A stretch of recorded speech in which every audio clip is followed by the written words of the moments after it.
lokola ndenge ministère public a lobby que 10 ans naza soda ya RDC la sali mingi pour la République démocratique du Congo 27 ans lelo père de 7 enfants cause la condamné à 10 ans les a passé nasengi mesures atténuantes pour nangai.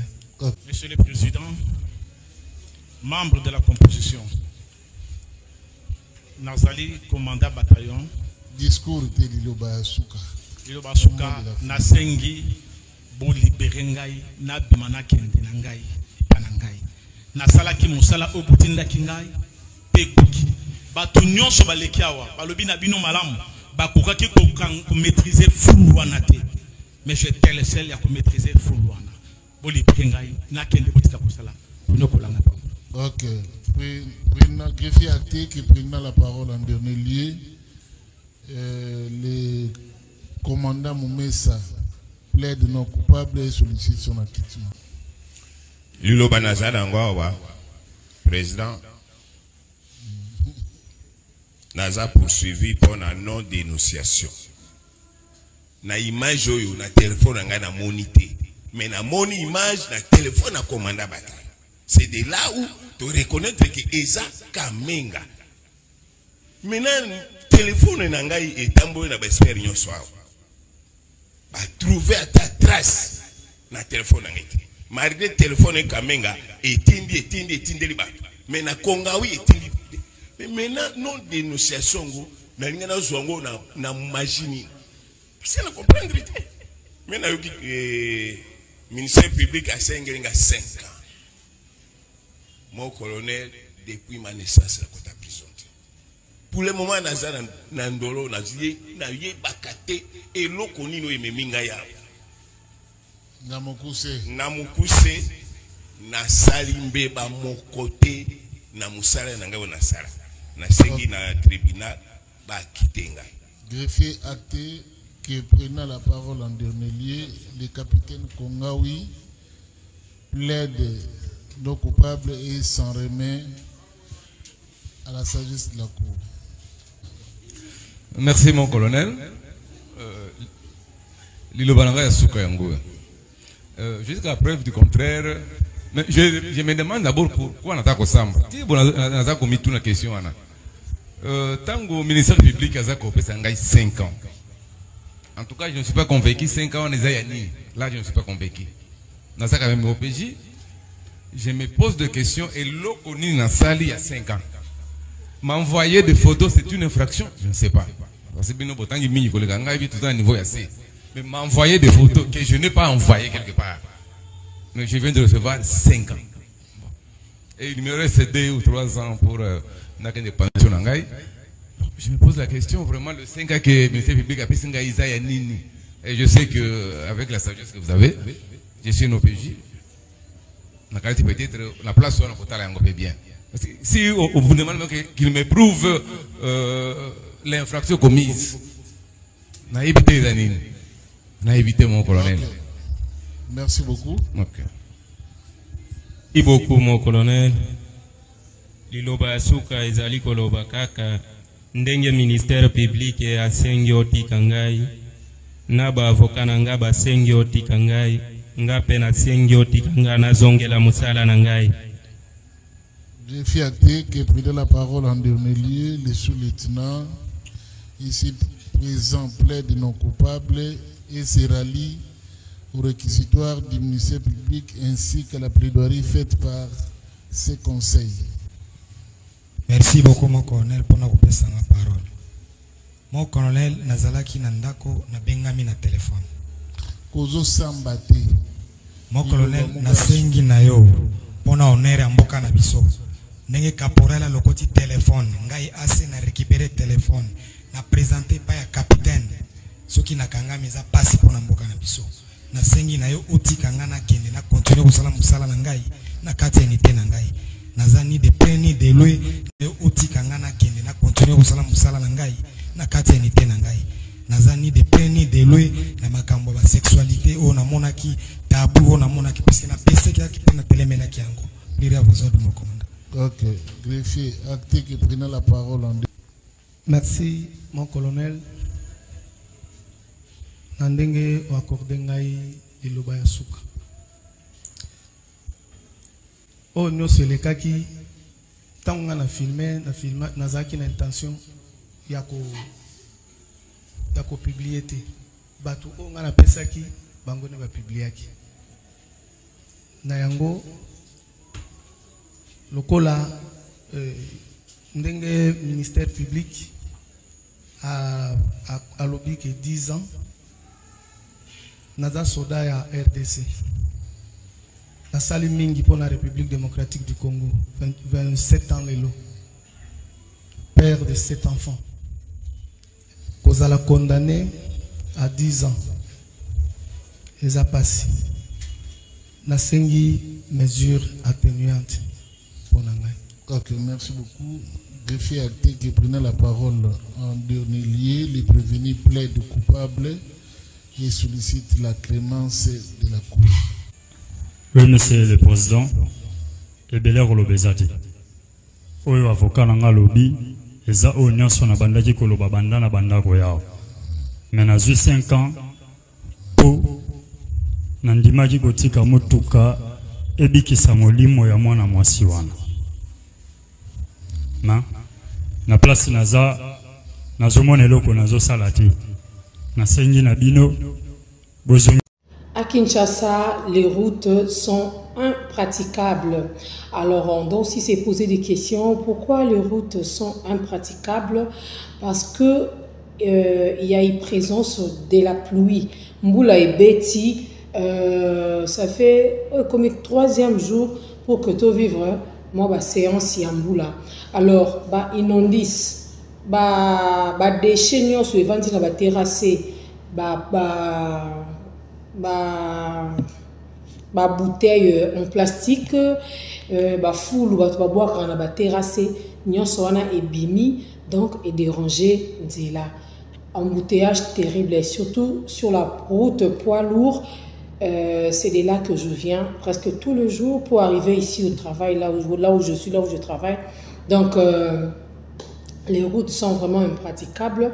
N'a pas quitté, donc je même utilisé la moto ce matin pour arriver à l'air.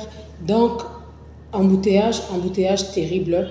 Alors, les a salité. Vous imaginez kabino moko, ma boulou, ma ignété les maka. Donc, bamituka et deux ans n'enga koleka, là ils appellent pas. Voilà, donc je devais répondre au téléphone. Donc voilà un peu. Merci beaucoup, merci. Donc je disais que embouteillage eza na 4 coins nyonso. Embouteillage terrible, voire même bis auto utilisé moto ce matin. To télémi kana embouteillage.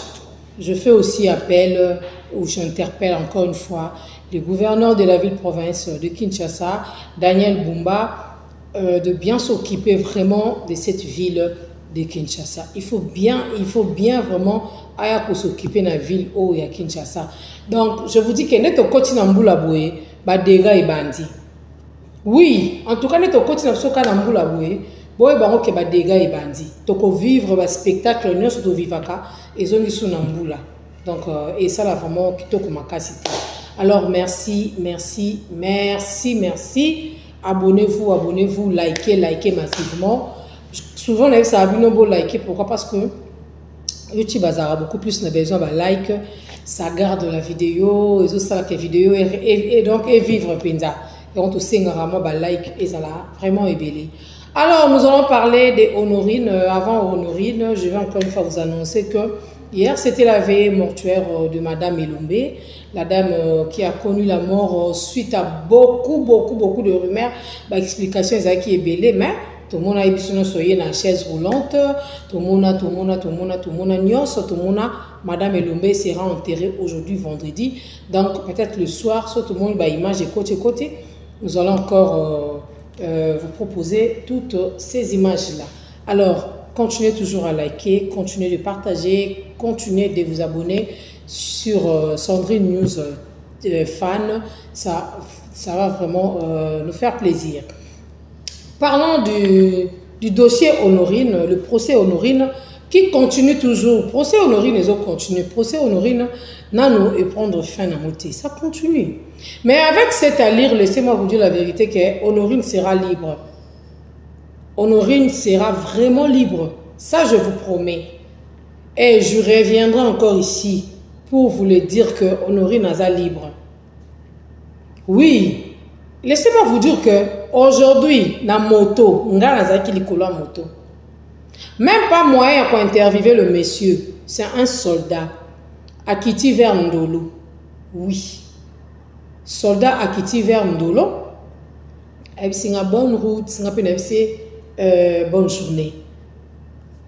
Donc, tu vas dire que tu as solo. Et ça qui est là, moi, c'est la machine nzela ka une compréhension. Il y a chauffeur moto ou a même qui biso na papa mon client et ça dit que puné et tout y est à bien obéta garçon.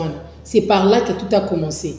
Alors que monsieur Ozaki na simananga, azaki soldat abi non ko beta bongote. Et c'est une infraction. Tala kwande bazo sambisa ba misusu contenu ya dossier ya Honorine. C'est par là qu'il y a un côté nabi abi ngamo kout na on a beta ka mutu malgré nazara soda me bakanganga a pasola ki mutu manka qui respect fina ke maman na yo. Donc c'est par là que tout a commencé. Puis j'étais un peu curieuse, il y a comme un peu poser quelques petites questions c'est mon et question na na tuna ke nabi procès oyo Honorine na obimana ye nga so mona vraiment abi mais biso to zela 7 personnes on a 7 braqueurs plus Honorine 8 tout le monde a donc ba existaté. C'est un soldat na likolo ya moto moyen kuna chata téléphone nga bona enregistré et été boyebi ba conséquences ba inconvénient autokuta na nango yo ozwa téléphone boye ba botoli yo ba betona likofi donc et simbate même yemo pe anga la inquiet ya romi yo ka awa parce que a permettait qu'il puisse tout c'est qui est pété.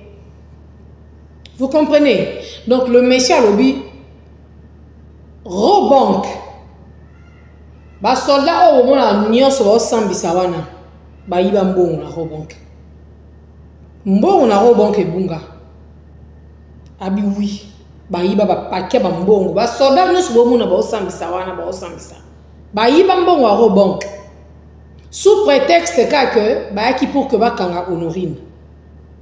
Donc dans une sous-version sous information sous ngabi ah bon score, où sont les autres 7 ou 7 braqueurs? Abi, vous n'avez rien compris dans cette histoire. Vous n'avez rien compris que Zaki Bango montre Zaki Kal. Donc, Zaki wana Bango montre Sali Jewana. Vous comprenez? Vous comprenez Jewana? Ngabi Siko, par rapport à Honorine, monsieur les soldats, a pesé l'explication Nabi non?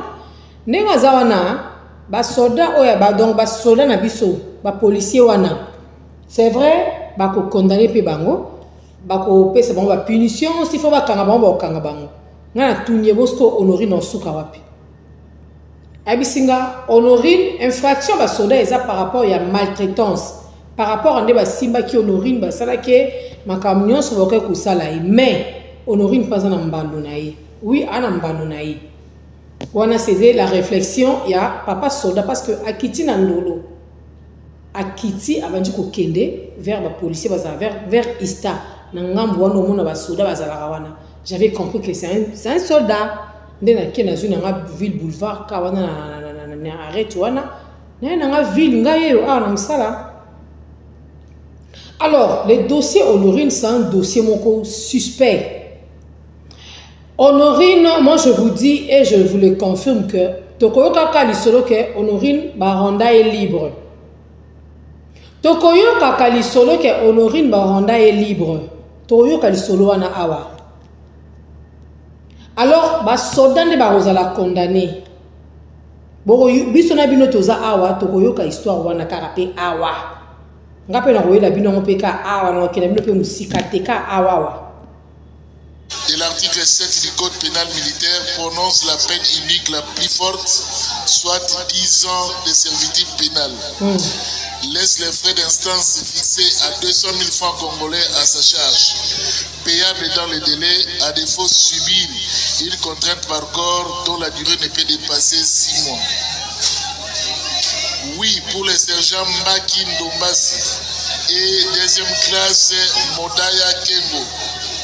Condamne chacun à 12 mois de servitude pénale pour non-dénonciation d'une infraction relevant de la compétence de juridiction militaire.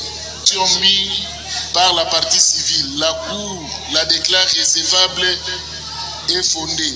Cependant, mais la République démocratique du Congo, hors cause, et condamne le prévenu Kamenga Mukela à titre personnel au paiement des dommages d'intérêt dans l'ordre de 5 000 $, payable en francs congolais, pour tout préjudice subi par la dame Honorine Porsche Mukuna.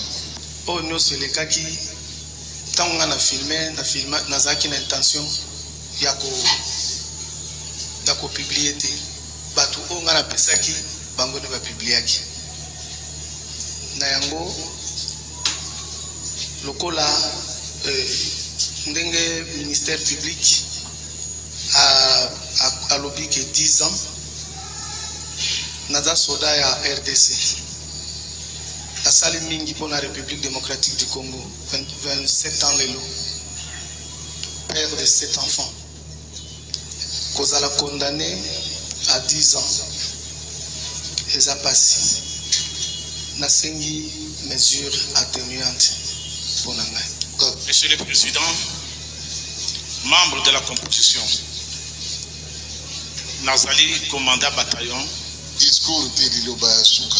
Suka na sengi bo libere ngai na bimana kende na ngai ipana ngai na sala ki musala o butinda ki ngai batu nyonso baleki awa balobi na bino malamu bakukaki ko maîtriser full wana te mais je te laisse ya ko maîtriser full wana bo libere ngai na kende butika musala kuno kolanga pa.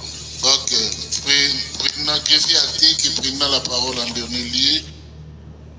Bozoyoka papa lobi oh ya sali botinenga musana ngana sali musala ti même ba soda na boko ba condamné bango à 10 ans peka buna lo yengete tout ça peut bateau après tout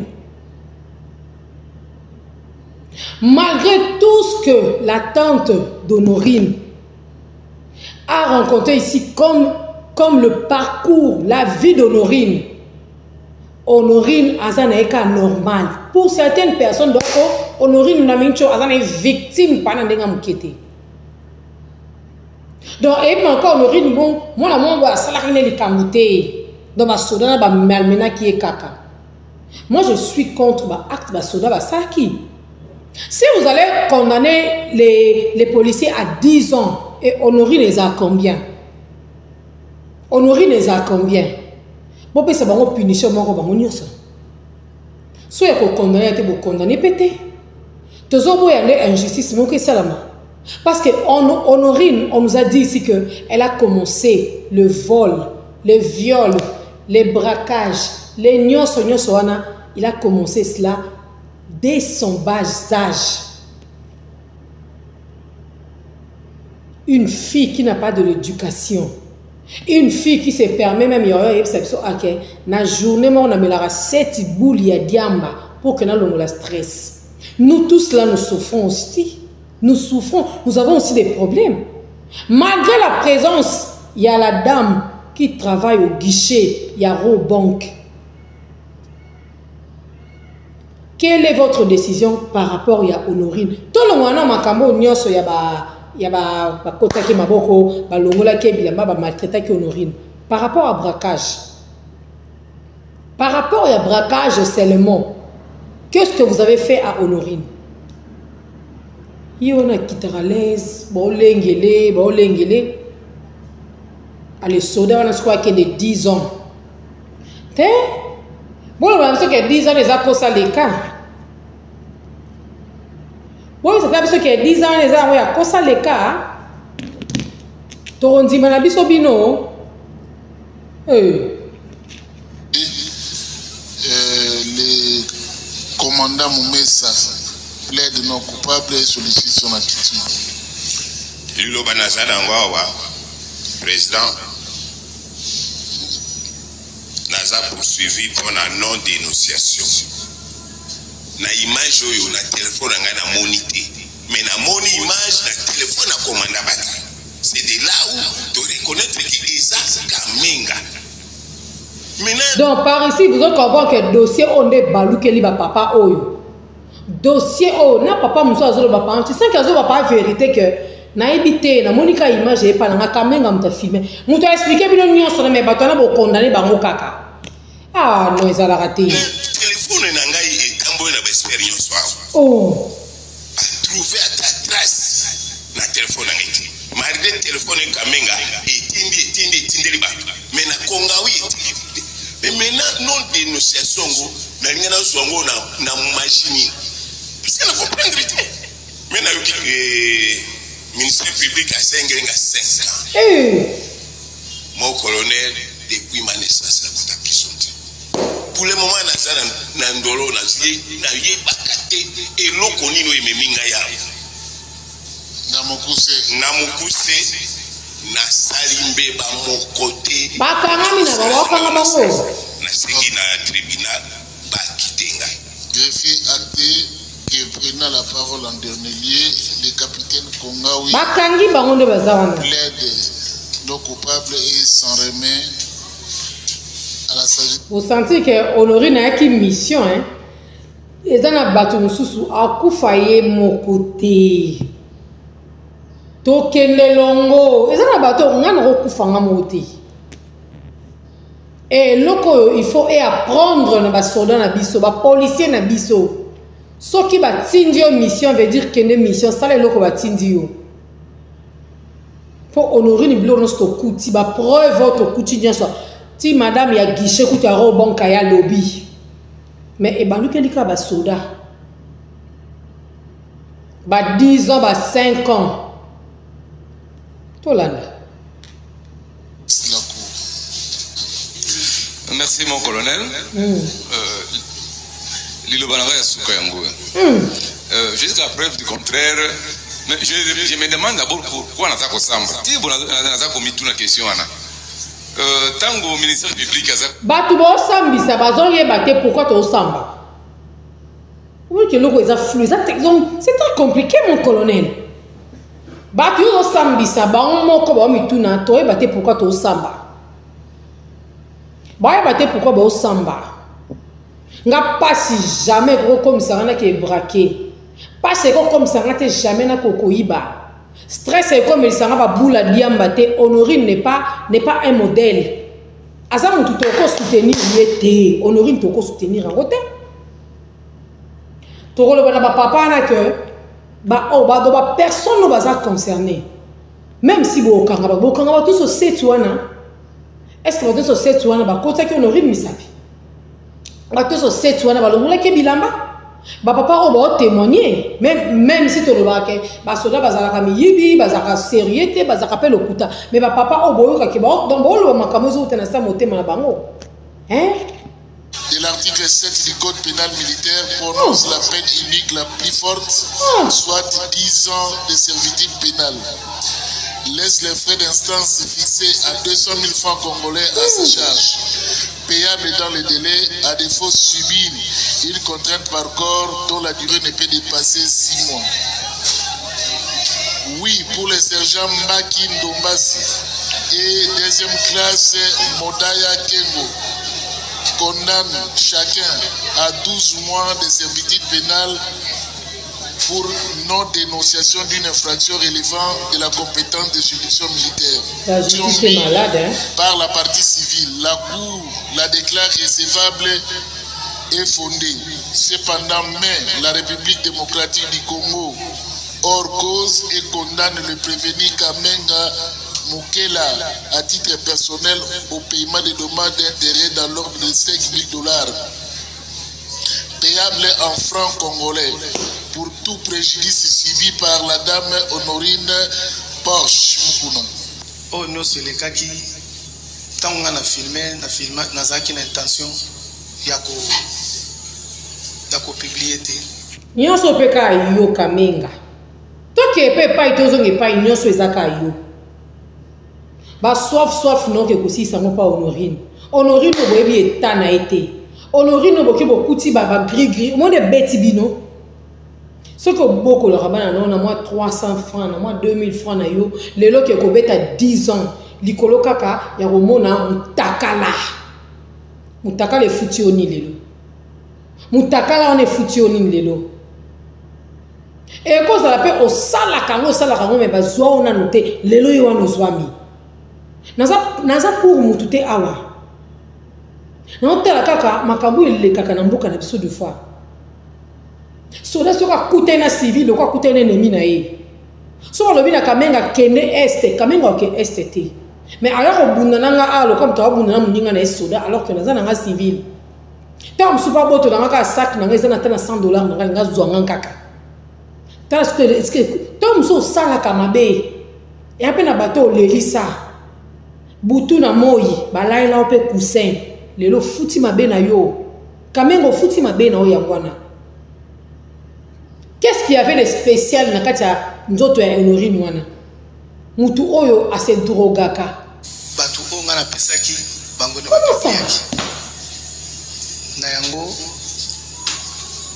lokola ndenge ministère public a lobby que 10 ans naza soda ya RDC. La salle mingi pour la République démocratique du Congo, 27 ans l'élo, père de 7 enfants. 27 ans, donc tu as de l'expérience. 27 ans, vous savez qu'il nous faut tomber battre, ok, on a un téléphone, on va filmer. Alors que bino ba agent de l'ordre, bolinga tout est bisto côté na ba téléphone. Même dans cinquantenaire à Pamba, sauf que les présidents de la République, il y a maintenant un mot son le pakala. Il ne peut maintenant un sous parce que tous les places bébé va exposer ça. Bon contrôle arabiso. Moi tous là ngabo ba ba luka. Bazo luke loko kaka. Des fois au bungi sera bloko place wana. Et aujourd'hui, ils sont aux 27 ans de carrière. C'est qu'il faut une expérience. Na ba parade na ba nini wana bokenda ba te akabino te ke oko filmer mututé oko kende boité on va commettre abus et le koyo luka ki ya wana aussi si en oziango à 10 ans les a passé na sengi mesure atténuante pour nanga. Monsieur le Président, membre de la composition, on a vu notre moi là ba yombo commandant bataillon discours de Liloba Suka. Liloba Suka na sengi bo libérer ngai na bimana kende na ngai ipana ngai na sala ki musala o kutinda ki ngai te kuki batu nyonso baleki awa balobi na bino malamu bakokaki ko maîtriser flou wana te. Déjà papa a komi na kanda. Papa na biso o déjà za na kanda. Botu nga sko kanda na zanini. Ceux qui m'ont participé qui peut être à vivre quand c'est une scène, on a vivre un spectacle. Mais il n'était pas dedans. Bah, condamné à changa changa.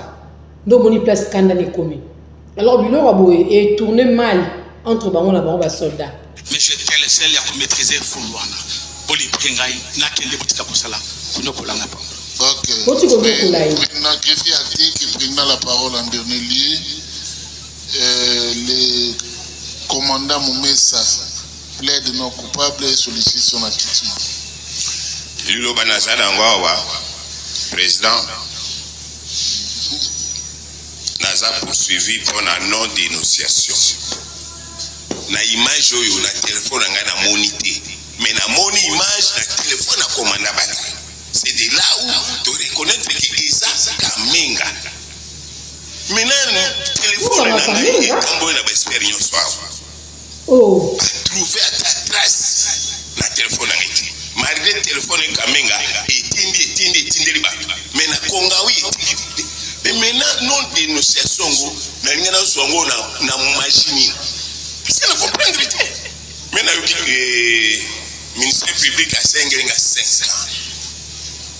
Mon colonel depuis ma naissance la kota prison. Pour le moment na ndolo na ye bakate et lokoni no ememinga ya. Na mokuse na salimbe ba mokote na musala na ngai na sala na sengi na tribunal ba kitenga.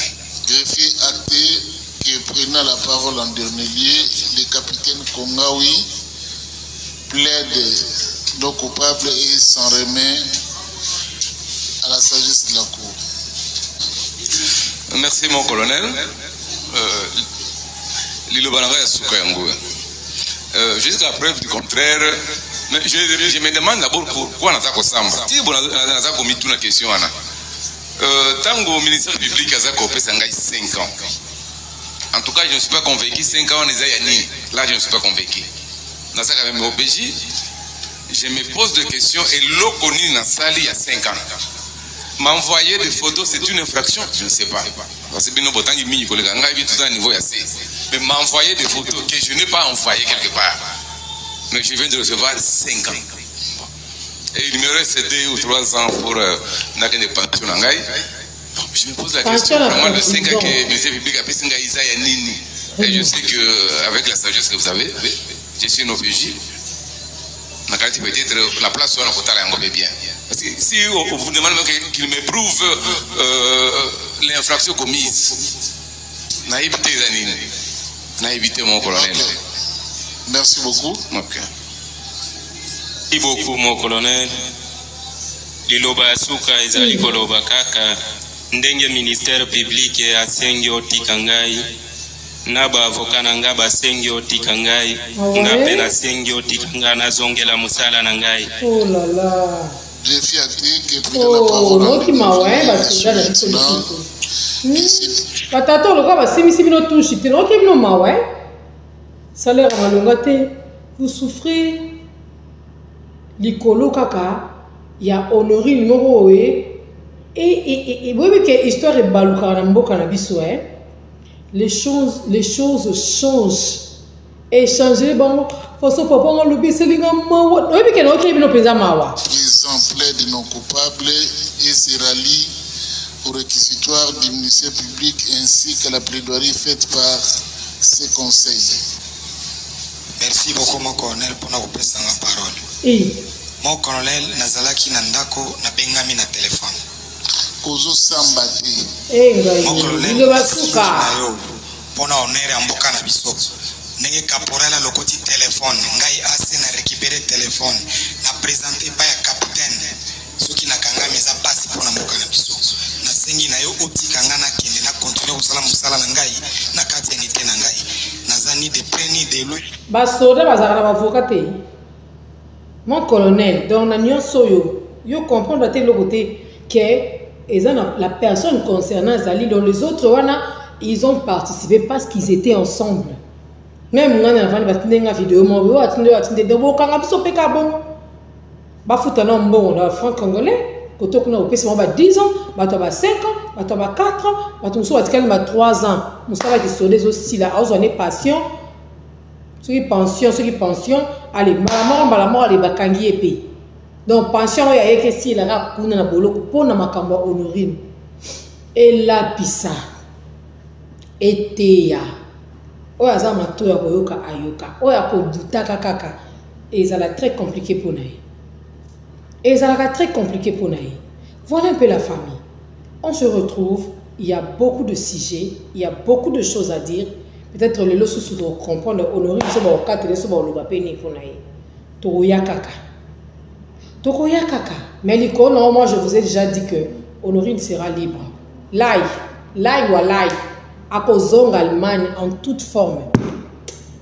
Bonne